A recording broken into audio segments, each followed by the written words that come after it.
Hello everyone, 30 days of learning English vocabulary, day 18. இன்னைக்கு நம்ம பார்க்க போற 3 basic and advanced word. First word, proud. Proudனா looks down on others. ரொம்ப பெருமையா பேசுறது அப்படின்ற நம்ம proudன்னு சொல்லுவோம். ஸோ அதை வந்து நம்ம அட்வான்ஸ் இங்கிலீஷ்ல எப்படி சொல்லலாம்? arrogant. arrogant. ஸோ எப்படி சென்டென்ஸ்ல இதை அப்ளை பண்ணுவோம்? His arrogant tone annoyed the team. அவன் ரொம்ப ப்ரௌடா பேசின அவனுடைய வாய்ஸ் டீம்ல இருக்க எல்லாருக்கும் ரொம்ப கோவம் வந்துச்சு அப்படின்னு சொல்றத நம்ம வந்து அந்த ப்ரௌட்ன்ற வேர்டை அரகன்ட்ன்ற வேர்டால ரீப்ளேஸ் பண்ணலாம் அட்வான்ஸ் இங்கிலீஷ்ல.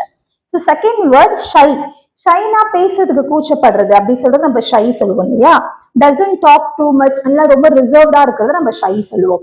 ஸோ இது நம்ம அட்வான்ஸ் இங்கிலீஷ்ல என்ன வேர்டால ரீப்ளேஸ் பண்ணலாம்? ரெட்டிசென்ட். ரெட்டிசென்ட். ஸோ சென்டென்ஸ் எப்படி அப்ளை பண்ணலாம்? She was reticent in the interview. அவ இன்டர்வியூல வந்து ரொம்ப அவுட் ஸ்போக்கனா இல்லாம ரொம்ப ஷையா ஃபீல் பண்ணா, ரொம்ப ரிசர்வ்டா இருந்தா அப்படின்னு சொல்றத ரெட்டிசென்ட் என்ற ஒரு வேர்டால நம்ம ரீப்ளேஸ் பண்ணி சொல்லலாம்.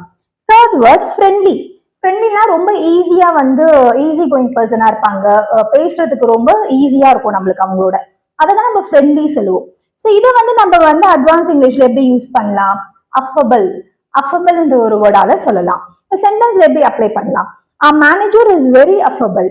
மேனேஜர் வந்து எங்களுடைய மேனேஜர் ரொம்ப ஃப்ரெண்ட்லியா இருப்பாங்க அப்படின்னு சொல்றத அஃபபிள் என்ற வேர்டால நம்ம சொல்லலாம். ஸோ இன்னைக்கு நம்ம பார்த்த 3 words: proud, arrogant, shy, reticent, friendly, affable. Thank you.